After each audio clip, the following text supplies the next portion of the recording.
تو کہانی کا یہ 7واں حصہ اب میں یہ سنانے جا رہی ہوں۔ امید ہے آپ لوگ کو پسند آ رہا ہوگا۔ پلیز اپنی رائے کا اظہار کر دیا کریں۔ وہ کیا دیکھتی ہے، اس کا شوہر اور جیٹھانی موٹر سائیکل پر جا رہے ہیں، یعنی بیوی کو منع کر کے شوہر کو اپنی بھابھی کو لے کر جانا تھا۔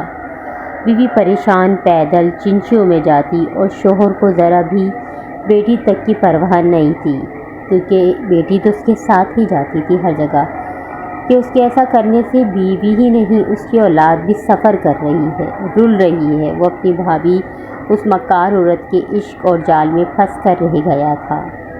بیوی نے میکے اور سسرال میں بتانے کی کوشش کی، کسی نے اس کی ایک بات کا بھی یقین نہیں کیا، جبکہ سچ تو بیوی جان ہی گئی تھی۔ جیٹھانی اور شوہر جان بوجھ کے ساس نندوں سے اس کی لڑائی کروانے لگے، تاکہ بیوی سے شوہر کی جان چھوٹ جائے اور کھلے عام وہ لوگ گناہ کریں۔ بیوی ہر ممکن برداشت کر کے رہ رہی تھی۔ شوہر نے بیوی کو دھمکیاں دینی شروع کر دیں کہ اگر میرے اور بھابھی یعنی بیوی کی جیٹھانی کے بارے میں کسی کو کچھ بتایا تو تجھے بدنام کر کے نکالوں گا۔ شوہر پھر اپنا گناہ چھپانے کے لیے اپنی بیوی پر بھی الزام لگانے لگا، وہ بھی اپنے دوست اور کزنوں کے ساتھ۔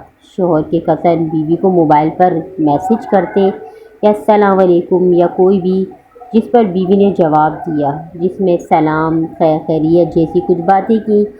شوہر نے بیوی کی یہ بات اتنی آگے بڑھائی کہ انہیں ذرا سی بات کو ہوا دی، تاکہ بیوی شوہر سے بلیک میل ہوتے رہے، اور شوہر جو اس کی بد کردار جیٹھانی سے گناہ کا رشتہ رکھا ہوا تھا، بیوی اس پر چپ ہو جائے، یعنی وہ بلیک میل ہو جائے۔ اس نے اپنی بیوی کو کہا کہ تمہاری بدنامی کے بارے میں بڑے بڑے پوسٹر باہر لگاؤں گا اور کزن کے ساتھ، دوستوں کے ساتھ تمہیں بدنام کروں گا، دیواروں پر پوسٹر لگا کے تمہیں یعنی کہ اتنا بدنام کروں گا کہ خود تم شرم سے مر جاؤ گی کہ تمہارا کزن اور میرے دوستوں سے چکر ہے۔ بیوی ان سب چالوں سے گھبرا گئی تھی۔